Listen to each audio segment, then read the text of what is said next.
अस्सलाम वालेकुम and a very good morning. आज दिन है पीर का और मैं हूं आपके साथ अशफाक इसहाक सत्ती और मैं हूं आमना खटाना। जैसे अशफाक ने कहा आज हफ्ते का पहला दिन है, तो अपने हफ्ते का जो पहला दिन है उसका आगाज करें पॉजिटिव एनर्जी के साथ, एक दूसरे को अप्रिशिएट करने के साथ और साथ साथ शुक्रगुजारी के साथ कि अल्लाह ताला ने हमें ये ज़िंदगी दी है और हमारे इर्द गिर्द जो हमारे चाहने वाले हैं, हमें प्यार करने वाले हैं, हमारे रिश्तेदार हैं, उनके लिए शुक्रिया अदा करें क्योंकि हम सेफ एंड साउंड है। बिल्कुल, जो अच्छे रिश्तेदार हैं और appreciate when it is due. ये नहीं कि बस है दूसरे को खुश करने के लिए नहीं, आप अगर करना शुरू अच्छा कर दें कर रहा है और मस्का आई एम एक्सप्लेनिंग मस्का पॉलिसी शुरू करें, that is wrong. Appreciate when it's due which is right. Unappreciate वैसे नहीं रहना चाहिए। हर किसी को ये ख्वाहिश होती है कि लोग उसकी तारीफ करें, that person is doing good और लुकिंग गुड। अच्छा, उससे हट के जनाब मौसम एक अजीब ही उसने तेवर पकड़े। पिछले कुछ दिनों से हम देख रहे हैं कि आज का दिन भी उसमें शामिल है कि दर्जा हरारत जो है वो 39 को टच कर गया और उस टच करने ने किसी हद तक आवाम की चीखें निकाली। एग्जैक्टली ऐसे ही है। गर्मी बढ़ती चली जा रही है और समझ नहीं आ रही कि शहर कायद का मौसम अब मजीद कितना गर्म होगा, क्योंकि अभी तो गर्मियों का आगाज नहीं हुआ, अभी तो बहार का मौसम था और बहार में गर्मी के तेवर जो हैं वो बिगड़े बिगड़े दिखाई दे रहे हैं। पार्टी शुरू हुई भी नहीं है और हमारा ये हाल था। तो कहीं हीट वेव की तरफ हम ना जाएं, अल्लाह ना करे ऐसा हो। और जो पैसे बढ़ा दिए ना बिजली के नर्खों, हाँ जी, आगे हमारा अल्लाह ही हाफिज है। लेकिन ओवरऑल सिचुएशन टेस्ट मैच तो मुझे लग रहा है कि आमना खटाना हाथ से निकलने ही वाला है, क्योंकि जिस तरह से दे आर बैटिंग और वो ये चाह रहे हैं कि पहली इनिंग्स में इतने बना दें कि आगे जो है वो लोगों को प्रॉब्लम हो पाकिस्तानी टीम को। Let's see. लेकिन हम जो चीज़ इंजॉय करें इस मैच में, जो ऑस्ट्रेलियाई टीम है उसकी जानिब से जो रिस्पॉन्स आ रहा है, क्योंकि वो बड़ा इंजॉय कर रहे हैं पाकिस्तान की मेज़बानी को, पाकिस्तान के जो क्रिकेट फैंस हैं, जिस तरह से यहाँ पे क्रिकेट को सराहा जाता है। और दूसरी बात ये कि जिस तरह से हमने देखा मार्नस लेबुशियन ने ये लिखा भी कि जिस तरह से वो खानों को भी अप्रिशिएट कर रहे हैं कि दाल चावल फॉर लंच टू, और वो बड़ा एंजॉय कर रहे हैं इस चीज़ को। उसके अलावा डेविड वार्नर जिस तरह से परफॉर्मेंस दे रहे हैं, रावलपिंडी टेस्ट में भी हमने देखा उन्होंने डांस मूव्स दिखाए। हाँ, मैं उनकी फन साइड की बात कर रही हूं। अच्छा, एक और चीज भी है कि आप ये देख लें कि इस वक्त ऑस्ट्रेलियंस जो हैं ना हमारे सोशल मीडिया और मीडिया पे छाए हुए हैं। वो ऑस्ट्रेलियाई वो लड़का था जिसको उसने एक तरह से बंदे ने हरास किया क्लिफ्टन के साहिल पे, और उसके बाद वो पूरा जो है वो वीडियो वायरल हुई। वो भी एक बड़ा हिट चल रहा है। तो बहरहाल बहुत से टॉपिक्स हैं जिसपे हम डिस्कशन करेंगे। सियासत एक ऐसा मसला है जिसके ऊपर हमारे न्यूज़ चैनल पर हर वक्त ही आप देखते हैं कि चीज़ें चल रही होती हैं, गुफ्तगू चल रही होती है, डिस्कशन चल रहे होते हैं, बल्कि तमाम मेन स्ट्रीम मीडिया उस पर फोकस्ड है। तो सियासी मैदान में क्या हो रहा है ये भी डिस्कस करेंगे, लेकिन पहले टॉप स्टोरीज।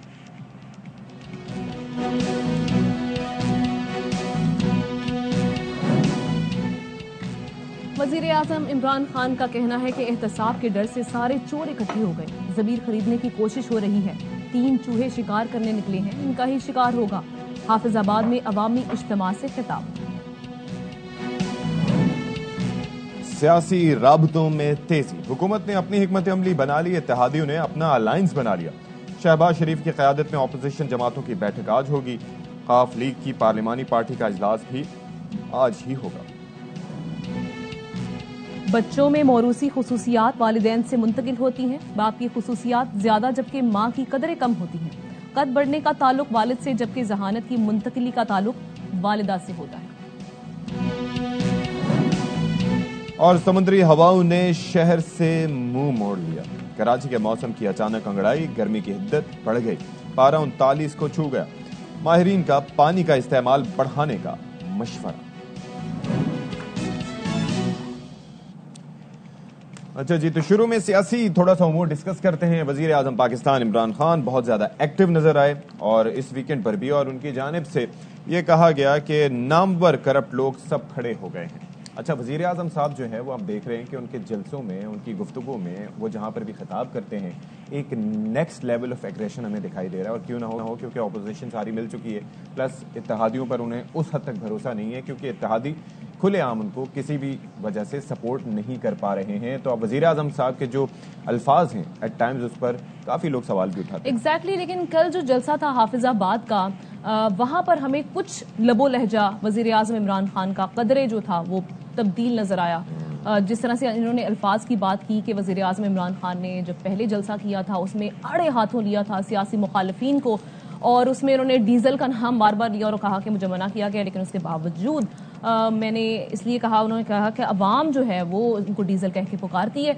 लेकिन कल वजीर आजम इमरान खान ने जाते जाते बहरहाल उन्होंने पॉलिसी, अपनी फॉरेन पॉलिसी पर भी बात की, दीगर जो इश्यूज इस हुकूमत को लाहक हैं उस पर बात की। लेकिन उसके साथ साथ वजीर आजम इमरान खान ने सियासी मुखालिफिन का जिक्र करना भी ना भूले और कहा कि ये डर से सारे चोर इकट्ठे हो गए हैं और उन्होंने कहा कि इनका शिकार खुद ही हो जाएगा। उन्होंने ये भी कहा कि मैं सियासत में ये देखे ना टमाटर और आलू की क्या कीमत है ये मालूम करने नहीं आया था, मतलब मैं ये जो स्टेटमेंट इस कौम को कौम बनाने आया था, मैं इदारों को ठीक करने आया नहीं। लेकिन ये जो स्टेटमेंट है ना, इटसेल्फ ये एक ऐसी स्टेटमेंट है कि आपके जलसों में जो लोग जाते हैं आपको सुनने के लिए, आपको देखने के लिए, जिनका ताल्लुक आपसे ऐसा है कि वो चाहते हैं कि उनको रोजमर्रा की जो उनका चूल्हा है, हांडी है, वो कैसे चल रही है, कैसे उसका उनका गुजार बसर हो रहा है, कैसे वो अपनी जिंदगी गुजार रहे हैं रोजाना की बुनियाद पे, वो ये सुनना चाहते हैं कि आप कितने कंसर्न्ड हैं आलू और टमाटर की कीमत को लेकर। लेकिन बहरहाल वजीर आजम साहब ने पहले क्या फरमाया वो आपको सुनवाते हैं।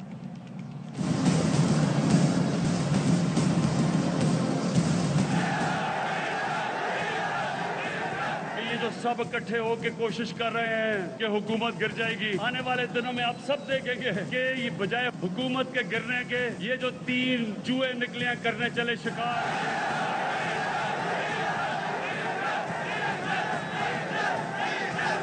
इन तीनों का इंशाल्लाह आप शिकार होते देखेंगे।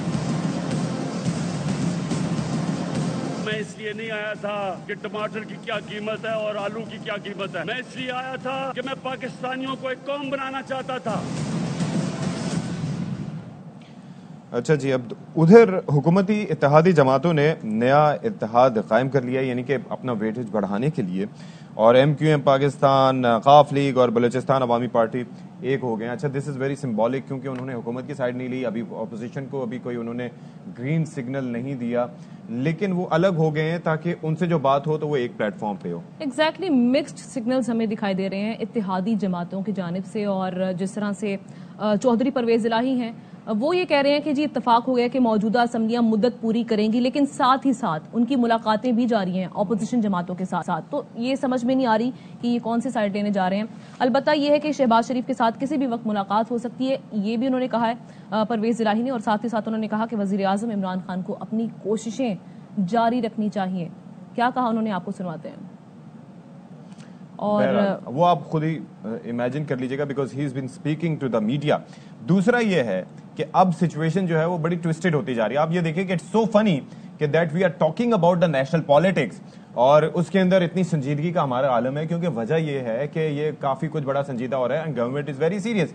एक जानिब सोचा जाता है कि जी मुफाहमना बयान दिए जाएं, फिर शेख साहब एक ऐसा बयान देते हैं जिसके ऊपर हम देखते हैं कि मोनी सलाई साहब नाराज हो जाते हैं। तो ये बड़े सोचने समझने की बातें हैं कि अब अगर मुफाहमना बयान भी देते हैं तो फिर ऑपोजिशन की जानिब से ये सोचा जाता है कि गवर्नमेंट वीक होती जा रही है। अच्छा जी, अब जरा बात कर लेते हैं बिलावल भुट्टो जरदारी साहब की, और वो ये कहते हैं कि वजीर आजम घबरा गए हैं, गालियां देने पर उतर आए हैं, उन्हें शिकस्त नजर आ रही है। तो जरा देखिए कि क्या फरमाना है बिलावल भुट्टो जरदारी का।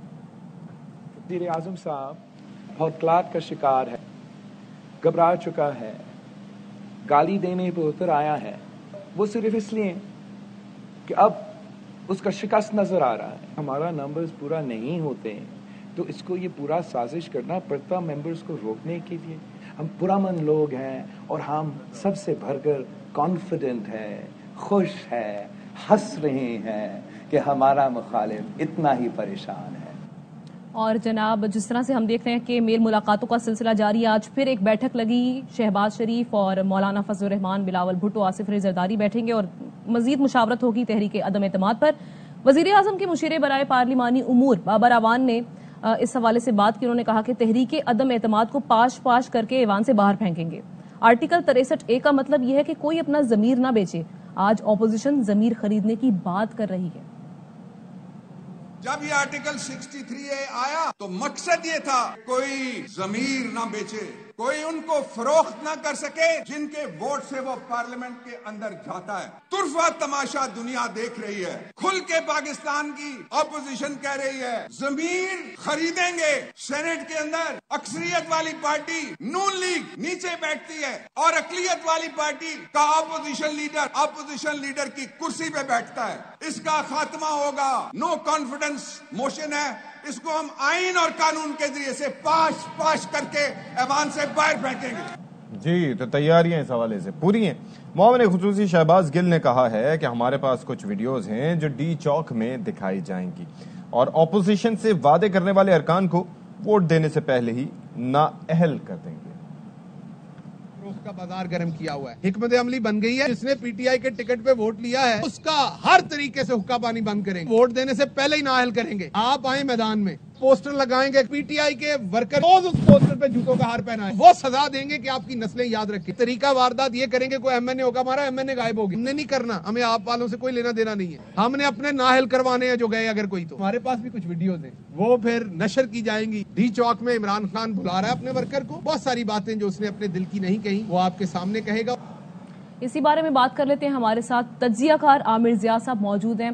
आमिर जिया साहब, आपको वेलकम कहेंगे बाखबर सवेरा में। ये कहिएगा, अभी जो हम सियासी मौसम देख रहे हैं, दिन ब दिन एक एक लम्हे की डेवलपमेंट हो रही है, लेकिन एक तरफ वजीर आज़म इमरान खान थोड़ा सा एग्रेसिव भी हैं, कॉन्फिडेंट भी दिखाई दे रहे हैं, ऑपोजिशन भी तैयारियां कर रही है, इत्तेहादियों ने अभी तक कोई पोजीशन नहीं ली। तो आप क्या देख रहे हैं कि नो कॉन्फिडेंस मोशन ये कामयाब होगी? इसके बारे में कयास आ रहा है या कोई आप वो दे प्रिडिक्शन दे, मेरे ख्याल में मुनासिब नहीं है, क्योंकि सूरत हाल जो है हर 24 घंटे में बदल रही है। और ज़ाहिर है कि जो खिलाफ की हिकमत अमली है उसमें आपको नजर आ रहा है कि उनके दो चीजों पे इन्हिसार है। एक तो ये कि हुकूमत की इत्तेहादियों को किसी तरह से तोड़े और फिर पीटीआई की सफ़ों में खुद लड़ाड़ लेकर आए। और ज़ाहिर है कि इसके तदारुक के लिए पाकिस्तान तहरीक इंसाफ जो है वो कोशा है। और जो चीजें हैं वो बदल रही हैं, मुसलसल बदल रही हैं। हमेशा ये होता है कि जब भी कोई हुकूमत बड़ी एक स्लिम मामूली सी मेजोरिटी के साथ, अक्सरियत के साथ होती है, तो वो अपने लोगों से भी, मैं लफ्ज अगर इस्तेमाल करने की इजाजत है, कि ब्लैकमेल हो रही होती है और इत्तेहादियों से भी हो रही होती है। तो यही सूरत हाल इस वक्त है कि जहां पर कोशिश ये है हर इत्तेहादी की और हर बैक बेंचर की कि हुकूमत से जो फायदा उठा सके वो उठा ले। जी अच्छा, एक और चीज भी है कि एक जानिब हम देख रहे हैं, जिस तरह से आमना ने तस्करा किया कि इत्तेहादियों ने कोई पोजीशन नहीं ली, बल्कि उन्होंने एक अलग ही पोजीशन ले ली है, यानी कि सबसे ऑपोजिशन से भी मुज़ाकरात के लिए, हुकूमत से भी बातचीत के लिए वो एक अलग साइड पे हो गए। दूसरी जानिब ये है कि स्पीकर साहब जो हैं उन्होंने सबको इल्म है कि एक पोजीशन ले ली है एंड ब्लेटेंटली उनकी जानिब से सपोर्ट किया जा रहा है गवर्नमेंट को। तो ये आईनी लिहाज से आपको क्या लगता है कि इसकी इम्प्लीकेशन क्या हो सकते हैं? आदम एतमाद लानी चाहिए स्पीकर साहब के खिलाफ? पहली बात तो ये कि जो अगर आप इत्तेहादियों की बात करें, अब मुझे याद है कि हफ्ते 2 हफ्ते पहले जब हम लोग राब्ता करते थे मुत्तहिदा कौमी मूवमेंट से या ये मिल्कियों से, तो उस वक्त उनका झुकाव जो था वो हुकूमत की तरफ था और नजर ही आ रहा था कि उसमें कोई शक शुबा नहीं है। अगर आप आला क़यादत से बात की, मैंने खुद बात की थी दोनों पार्टियों की, उस वक्त तक इतना इबाम नहीं था। अब जाहिर है कि जब वो देख रहे हैं कि जो है कि चीजें वाज़ेह नहीं है और हवाओं का और सिग्नल का या इशारों का इंतजार है, तो उन्होंने भी अपनी पोजीशन जो है उसमें जरा से इबाम पैदा कर दिया है। हो सकता है कि अंदरूनी खाना जो है उन्होंने किसी एक फरीक को यकीन दहानी दिलाई हो कि जी हम आपके लिए ये करेंगे, लेकिन अभी तक वो भी मजे ले रहे हैं। तो उनको मेरे ख्याल में भी इत्तेहादियों को मजे आ रहे हैं। उनके पास बहुत सारे लोग आके बैठते हैं, एक उनको एक इम्पोर्टेंस मिल रही है। तो एक तो ये बात हो गई। अच्छा, दूसरी बात जो आगे स्पीकर की, देखिए स्पीकर साहब जो है ताल्लुक उनका पीटीआई से है और जब इसमें उसका काम भी होता है फिर स्पीकर का कि जो कार्रवाई हो असेंबली की उसको गैर जानिबदार तरीके से चला रहा हो, लेकिन उसका मकसद ये नहीं होता कि वो अपनी पार्टी के साथ जो है उसकी पॉलिसी से इनराफ करेगा। उसका बड़ा एक बारीक काम है कि वो अपनी पार्टी का लॉयल भी है और उसको ये भी करना है कि जी हाउस जो है वो गैर जानिबदार तरीके से चलाया जाए। अब ये जाहिर है कि उनपे इन्हिसार करता है कि जी स्पीकर के खिलाफ तो करारदाद लेकर आते हैं, क्योंकि वजीर आजम के खिलाफ मूव कर दिया है। तो मेरे ख्याल में पहली बारी तो फिर जो हिसाब किताब से देखे तो इसी स्पीकर की मौजूदगी में वज़ीर आज़म के खिलाफ आएगी, क्योंकि वो तहरीक जो है वो जमा कराई जा चुकी है। अब अगर वो स्पीकर के खिलाफ कराते हैं वो अपनी बारी का इंतजार करेगी। वो ज़ाहिर अपना प्रोसेस है कि इतने दिन उसको इंतजार करना है, इतने दिन में उसको टेकअप करना है।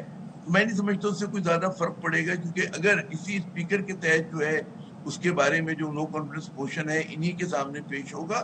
और देखिए वो जो है लॉ की तशरीह का मसला है कि आर्टिकल 63A जो कि डिफेक्शन एंटी डिफेक्शन लॉ है, अब या तो आप ये तस्लीम कर लें कि उस लॉ में ये झोल है कि जब तक आपने मतलब वो कहते हैं ना कि इट्स नॉट आवर रिस्पॉन्सिबिलिटी, जैसे मार्क ट्वेन का जुमला है कि इट इज नॉट, पुलिस वाले कहते हैं कि it is not our responsibility to prevent crime but to punish can not punish it until it is committed. तो यहाँ पर या तो आप उस क्राइम का, जिसको आप क्राइम ही कहते हैं कि जी डिफेक्शन लॉ अप्लाई हो रहा है, आप इंतजार करें या उसको रोकें। तो अगर फर्ज करें कि लोगों ने डिफेक्शन, एंटी डिफेक्शन लॉ के होते हुए भी वोट डाल दिए, तो फिर तो वो लॉ ही बेअसर है, फिर तो उसको ही नहीं है, फिर तो आप खुलेआम इजाजत दे दें हॉर्स ट्रेडिंग की। तो मेरे ख्याल में अगर उस लॉ को आपको वाकई वो करना है, पुरस्सर बनाना है, तो फिर ये होना चाहिए कि पार्टिसिपेंट के अंदर हो, वरना जरूरत नहीं है हमें। तो मेरे ख्याल में इस लॉ में ये जो उसकी तशरीह के अंदर है कि जी इसमें खिलाफ अपनी तरीके से कर रही है, इसमें इख्तियार अपने तरीके से कर रही है, तो इसके ऊपर जो बहस है वो बड़ी मेरे ख्याल में। लेकिन कोई भी लॉ सर उसके अंदर मतलब एक उसकी जो उसकी आप तशरीह यही होती है, या कोई भी जुर्म होता है उसके अंदर कहा जाता है कि व्हेन इट इज कमिटेड, जब वो हो जाए फिर उसके बाद उसका एक पूरा प्रोसीजर जो दिया हुआ है उन्होंने। अब अगर पहले से आप रोक लें कि इस पे शक है कि ये कर सकता है या ये करने जा रहा है, तो फिर दैट इज ऑड। जब भी मैंने वो मार्क ट्वेन का जुमला वो आपके सामने पेश किया था, बड़ा मजे का खेज है, उसने मजाक उड़ाने के लिए कहा था कि the job is not to prevent crime. जुर्म रोकना मकसद नहीं है, जुर्म हो जाए लेकिन जुर्म की इजाजत देंगे, उसके बाद फिर आप सजा देते हैं, तो फिर फायदा क्या? अगर किसी को कत्ल होना है, कोई ज्यादती होनी है, जमीर फरोशी होनी है, तो फिर फायदा क्या? जी। लेकिन आमिर रज़ा साहब, जिस तरह से शहबाज गिल साहब ये कह रहे हैं कि जी अगर हमें पता चल गया, बल्कि वो तो कहते हैं कि हमें मालूम है कि किन किन को ऑफर्स आई हैं, लेकिन अगर ये पता चल गया कि ये कोई साइड लेने जा रहे हैं ऑपोजिशन की हमारे लोग, तो हम उनको पहले ही नाअहल कर देंगे। अगर पहले ही नाअहल कर दिया गया तो सिस्टम कैसे चलेगा? ये मुझे नहीं पता कि उसका पहले नाअहल करने का, यानी कि वो खुद जो है असेंबली में जमा करा दें सेशन से पहले कि हम इन लोगों के खिलाफ कार्रवाई कर रहे हैं। तो मेरे ख्याल में जब बिलो द बेल्ट जिसपे खिलाफ मार रही है, पंच मार रही है, वो करोड़ रुपए की रिश्वत दे रहे हैं, तो इस पे इक़्तिदार भी कुछ ना कुछ करेगी ना कि 172 वोट उनको दिखाने हैं। तो आप मतलब इस वक्त तो फ्री फॉर ऑल है, इट्स नो, कहते हैं ना हैंड्स बार किस्म की वो हो रही है, जिसका जो करतब वो दिखाना चाहे दिखा रहा है, नो होल्ड्स बार। और सर एक और मजे की बात ये है ना कि जो असेंबली की जो कार्रवाई है, जो रूलिंग है स्पीकर, उसके खिलाफ तो आप कहीं जा भी नहीं सकते, तो it's for him to decide. जनाब जी बिल्कुल, उस दिन जो है वो उसने डिसाइड करना है। तो मेरे ख्याल में इसमें भी देखिए जो हुकूमत की आपको हिकमत अमली नजर आ रही है वो दो है। एक तो वो पहली बात की अवामी मोबिलाइजेशन कर रहे हैं और वो ये साबित करके दिखाना चाहते हैं कि जी जो एक इसमें खिलाफ तरीके गैर मकबूल हो गए हैं, तो इमरान खान अपना हर बार एक शो स्ट्रेंथ करते हैं, हजारों लोगों को जमा करते हैं, उसकी वजह से वो मेरे ख्याल में अपने वोटर्स पे भी प्रेशर, वोटर्स का जो प्रेशर है वो अपने MNAs पे भी डाल रहे हैं, और दूसरी साथ साथ जो दीगर हल्के हैं उनको भी दिखा रहे हैं कि जनाब उनके पास अवामी ताईद है। अच्छा, उसके साथ साथ फिर जो उनकी बात पहुंची, एक और चीज भी है कि ये जो अभी जो बयानात सामने आ रहे हैं, एक तो ये है कि जो जुबान का इस्तेमाल है वो लग ये रहा है कि जैसे अब इंतखाबी सियासत जिस तरह से इमरान खान साहब करते थे वो उस तरह से हो रही है। दूसरा ये है कि ये जो आवाम की जो कहते हैं ना कि वो जख्मों पे एक नमक छिड़कने वाली एक तासुर उससे ये जाता है, जिसको अपोजिशन यूज भी कर रही है। ये जो टमाटर और आलू की कीमत से मुतालिक वज़ीर आज़म साहब ने बयान दिया, आपका इस पे नुक्ता नजर क्या है?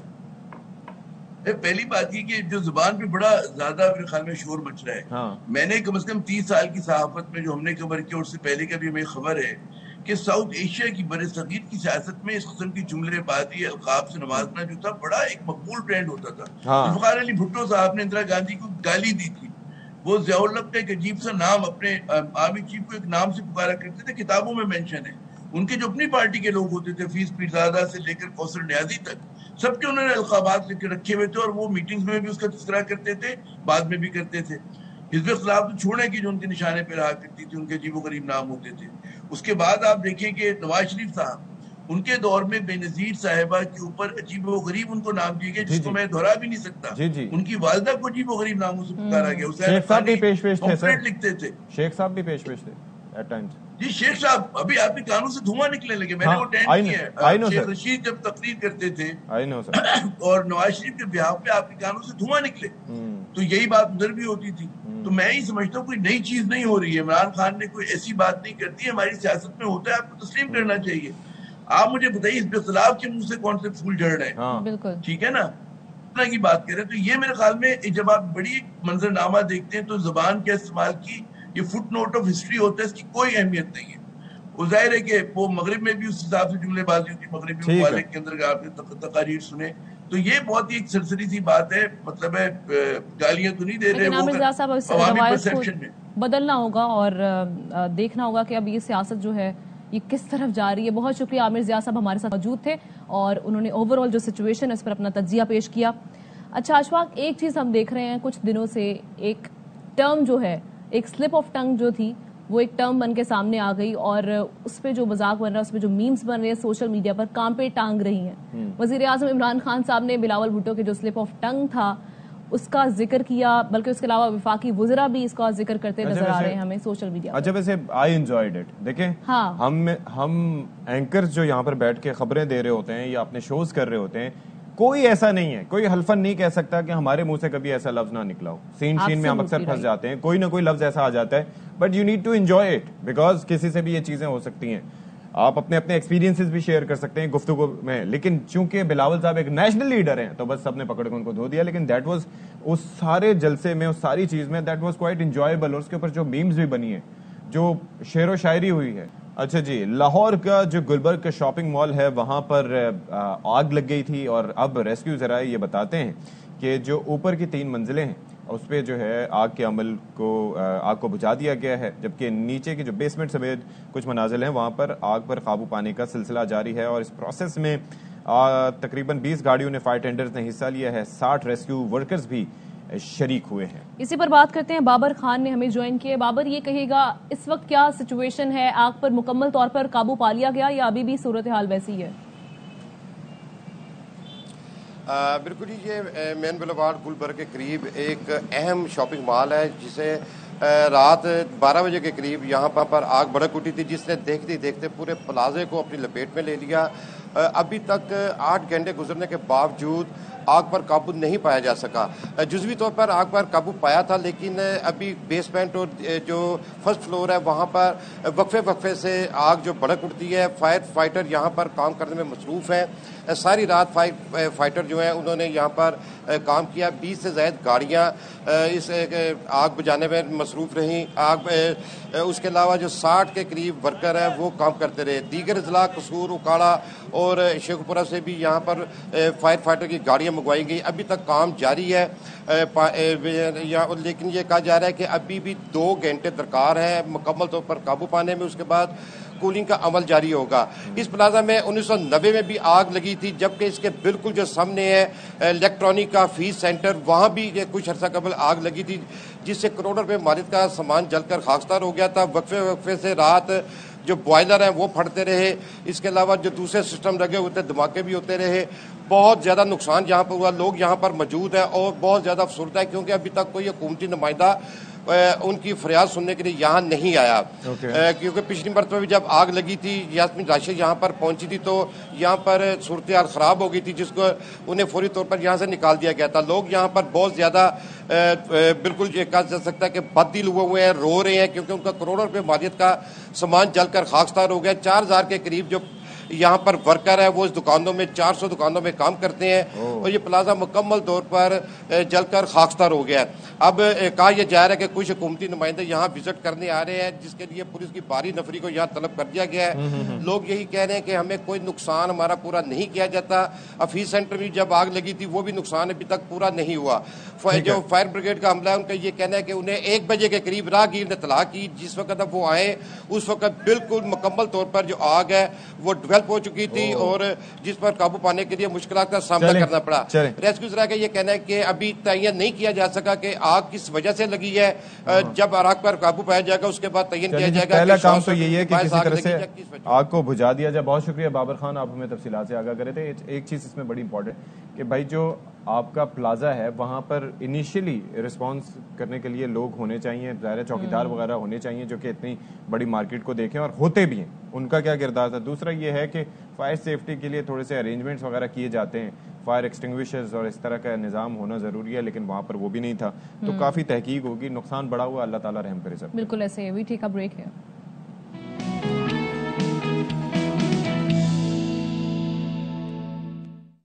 Welcome back once again. और जिस तरह से हम सियासी दर्जा हरारत की बात कर रहे थे जो कि काफ़ी गर्म है, इसके साथ साथ कराची का दर्जा हरारत भी कुछ ऐसा ही चल रहा है। मार्च का महीना है जनाब, बहार का मौसम है, लेकिन हम देख रहे हैं बहार में ही गर्मी जो है वो आन पड़ी है। और जिस तरह से हमने आगाज़ में जिक्र किया कि 39 डिग्री सेंटीग्रेड तक दर्जा हरारत चला गया है, तो आई डोंट नो कि आगे क्या होने वाला है हमारे साथ, क्योंकि 37 से 39 ही काफ़ी दर्जा हरारत है। बिल्कुल जी, और दर्जा हरारत काफ़ी तेज़ है। लोग खासे परेशान हो गए कि भाई हम उस ट्रांजिशनल इफेक्ट, यानी कि मौसम जब भी चेंज होता है तो there is a transition effect कि उसके अंदर आपको थोड़ा सा सर्दी आती है, ठंड होती है, फिर उसके बाद आप गर्मी की तरफ जाते हैं, मौसम खुशगवार होता है एट टाइम्स। इसी तरीके से जब गर्मी की तरफ जा रहे होते हैं तो दरमियान में एक फेज होता है, लेकिन यहाँ पर एकदम चुटकी बजाते ही एक ही दिन में मौसम की काया पलट गई। तो ऐसा क्यों है, इस पर ज़रा हम बात कर लेते हैं कि ये जनाब अभी मार्च का महीना है लेकिन मार्च का रिकॉर्ड टूट गया है, वजह क्या है इसकी। तो चीफ मेट्रोलॉजिस्ट सरदार सरफराज साहब इस वक्त हमारे साथ मौजूद हैं। बहुत शुक्रिया सरदार साहब, आपने हमारे लिए वक्त निकाला। ये हुआ क्या है अचानक के मार्च में, लॉन्ग मार्च का तो सुन रहे थे, ये तो गर्मी का मार्च शुरू हो गया, क्यों? हाँ जी, बहुत शुक्रिया जी। देखिए, रिकॉर्ड तो खैर नहीं टूटा है, मार्च का रिकॉर्ड तो 42.2 तक भी जा चुका है 2010 में। अच्छा। तो खैर असल में ये जो उस वक्त हमें महसूस नहीं हुआ, इस बार महसूस ज्यादा हो रहा है। जी, इस वक्त असल में पूरे मुल्क पर ही, खासकर मुल्क के जनूबी हिस्सों पर, यानी जनूबी पंजाब और उससे नीचे सिंध और ईस्ट बलूचिस्तान, इस सारे एरिया पर ड्राई कंटिनेंटल विंड है, यानी नॉर्थ वेस्ट से विंड आ रही है कराची के ऊपर, शुमाल मगरिब से, जो बलूचिस्तान के सहराई और रेगिस्तानी डेजर्ट इलाके हैं और निस्बतन गर्म इलाके हैं, तो उनकी तरफ से हवा का रुख है। हवा बेशतर आपने देखा होगा कि काम होती है, विंड कोई ऐसी स्पीड होती नहीं उसकी, तो दोपहर तक खासकर 2 से 3 बजे तक ये डायरेक्शन रहती है, तो उसकी वजह से टेम्परेचर ज्यादा जा रहे हैं। कल 39 चला गया था, पिछले उससे एक दिन पहले 38, फिर 37 और इस तरह से। लेकिन इसमें आज और कल ज्यादा से ज्यादा यानी 14 और 15 तक है। आज तो उम्मीद है कि 1-2 डिग्री नीचे आना चाहिए, 36 से 38 की रेंज में होगा आज, और कल फिर 20, 36, 37 और फिर परसों से इसमें बेहतरी आएगी। और ये बेहतरी कब तक रहेगी? ये बेहतरी रहेगी फिर मेरे ख्याल में इसके अगले 8-10 दिन एटलीस्ट रहेगी, फिर 23-24 के बाद दोबारा से कुछ गर्म मौसम होगा। तो असल में ट्रांजिशन पीरियड वही आपने जैसे कहा कि बाहर तो इस वक्त इस दफा न सिर्फ कराची बल्कि पूरे सिंध में ही नहीं आई, वो गर्मी पड़नी शुरू होगी। उसकी वजह यही है अभी जिस तरह से हम देख रहे हैं हालात मौसम के सिंध और कराची के, तो ये कहिएगा आगे रमजान भी आ रहा है, रमजान भी गर्म रहेगा या कुछ मौसम जो है वो ठीक रहेगा, नॉर्मल रहेगा? देखिए, अप्रैल तो वैसे ही कराची में गर्मी गुजरता है। आपको याद होगा कि पिछले साल भी मार्च के बिल्कुल आखिरी दिनों में 29-30 मार्च से एक हीट वेव आ गई थी। 29-30 मार्च से लेके अप्रैल के में 2 या 3 अप्रैल तक इस तरह से दौरानिया था उसका। तो अमूमन तो अप्रैल गर्म ही गुजरता है। डिपेंड करता है कि अप्रैल में अगर कोई वेस्टर्न डिस्टर्बेंस मुल्क के शुमाली हिस्सों की तरफ जाती है तो उसके इन्फ्लुएंस में फिर विंड नीचे समंदर की तरफ से अगर रुख रहता है हवाओं का तो फिर तो मौसम मुतदिल रहेगा, अदरवाइज ऑन एंड ऑफ गर्मी गुजरेगा अप्रैल।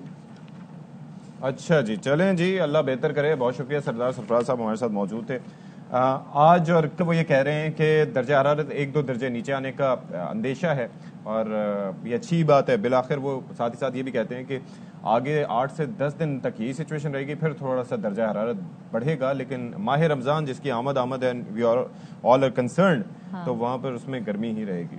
चलें जनाब, अब हम बात करने वाले हैं एक ऐसे जानवर की जो कि जल्दी से तेजी से कोई भी चीज हो उसको लर्न करना, उसको बहुत आसानी से करना। वैसे तो अपनी वफादारी के बारे में जाना जाता है। जी, अपनी वफादारी के बारे में जाना जाता है, लेकिन उसके साथ साथ कोई एक लर्नर भी है। तो हम बात करें डॉग की। और चीन में एक शख्स ने अपने कुत्तों को बाजार से सब्जी समेत दीगर अशिया खरीदने की ट्रेनिंग दे दी हुई है। ये जाते हैं, जाके सब्जी खरीदते हैं और उसके बाद ये चेक करें आप जरा, just look at the video, और कितना फोकस्ड है।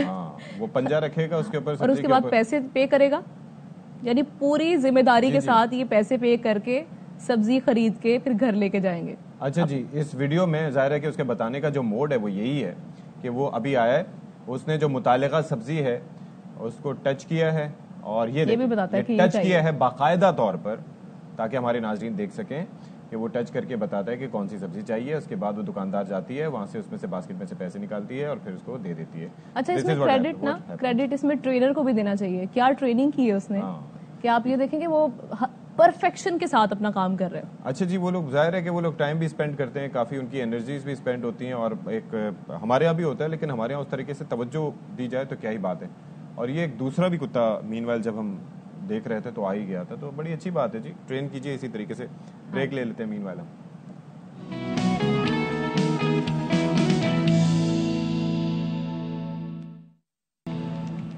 ओके जी, वेलकम बैक। और अब हम जरा तस्करा कर लेते हैं इस मुख्तसर से लंबे ब्रेक के बाद कि ये जो बेसिकली जेनेटिक्स होती क्या है, हेरिडिटरी ट्रेट्स क्या होते हैं, अच्छा मौरूसी खुसूसियात क्या होती हैं जो कि वालिदैन से अपने बच्चों में मुंतकिल होती हैं।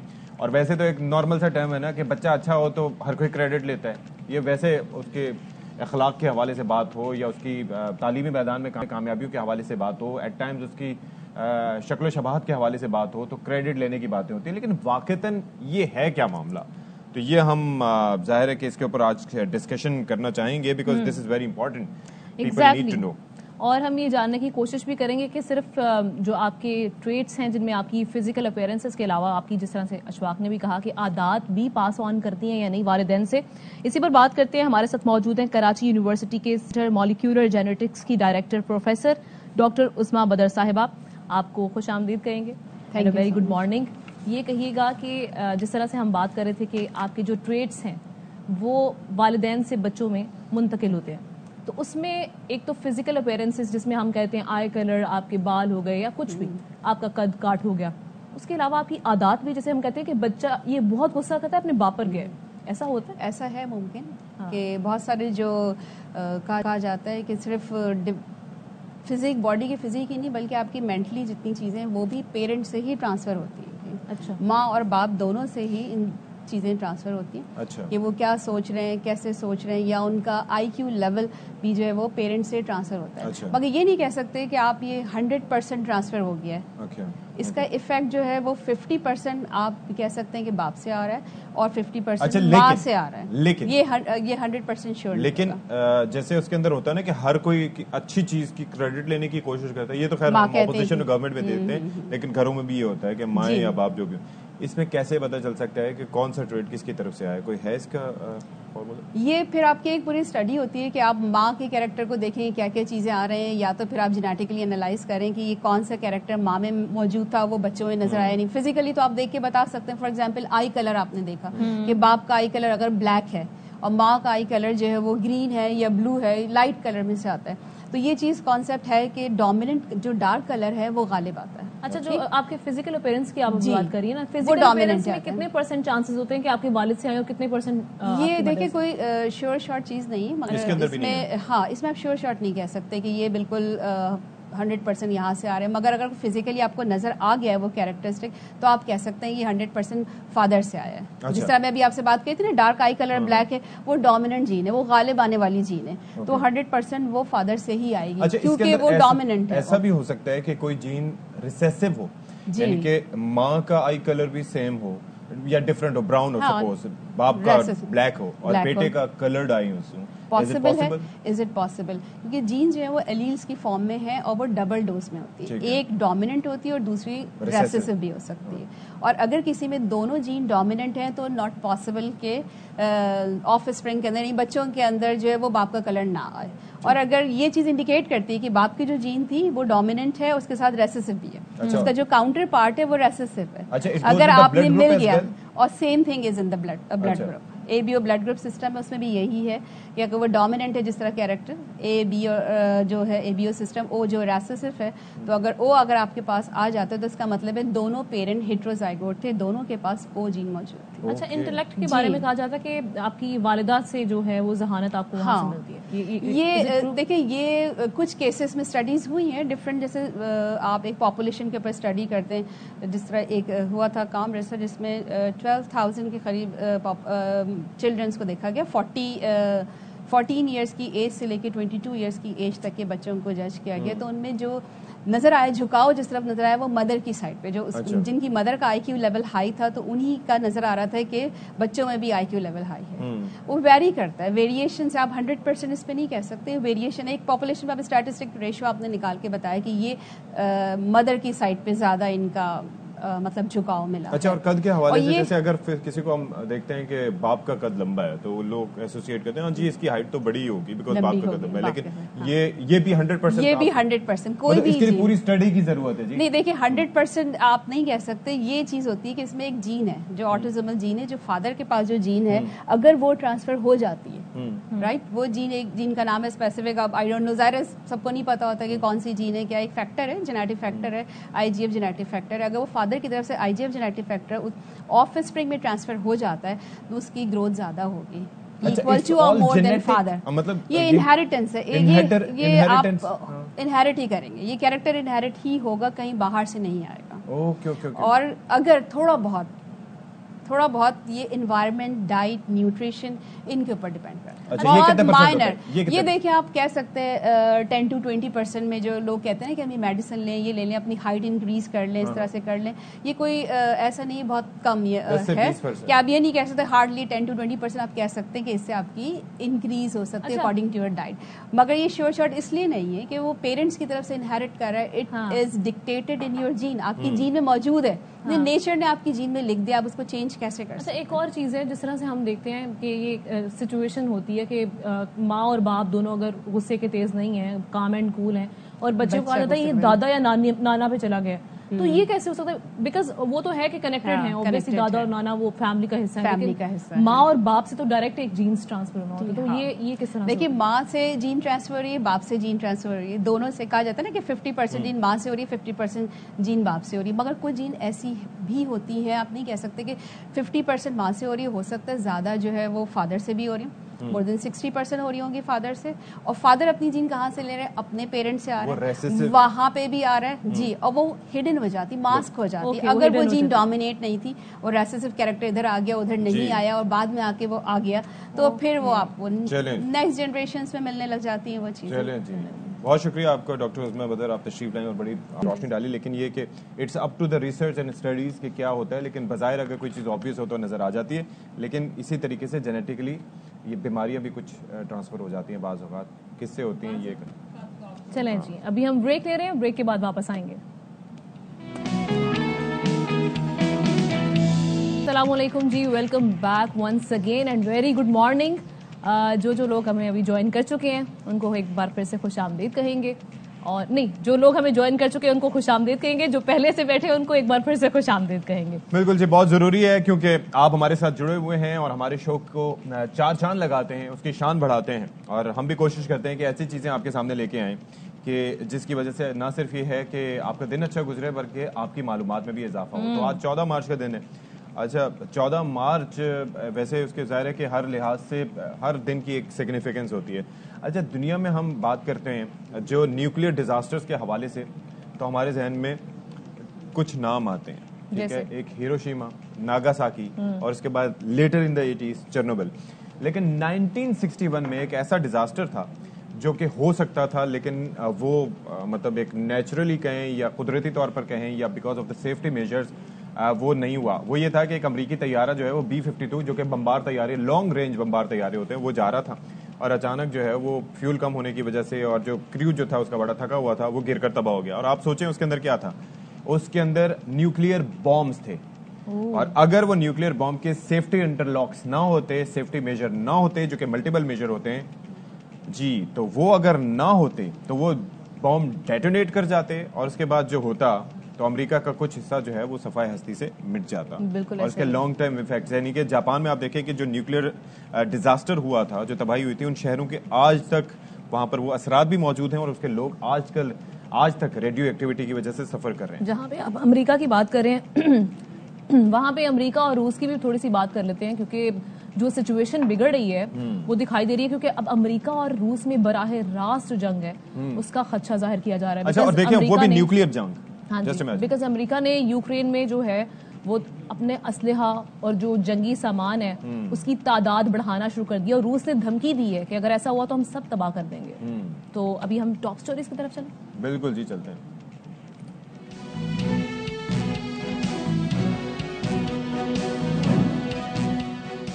वर्ल्ड स्नूकर चैंपियनशिप में 16 बरस के एहसन रमजान की कामयाबी, फाइनल में आसाब शिकन मुकाबला, तजुर्बाकार हरीफ को शिकस्त दे डाली, सेमीफाइनल में हम वतन मोहम्मद आसिफ को हराया था।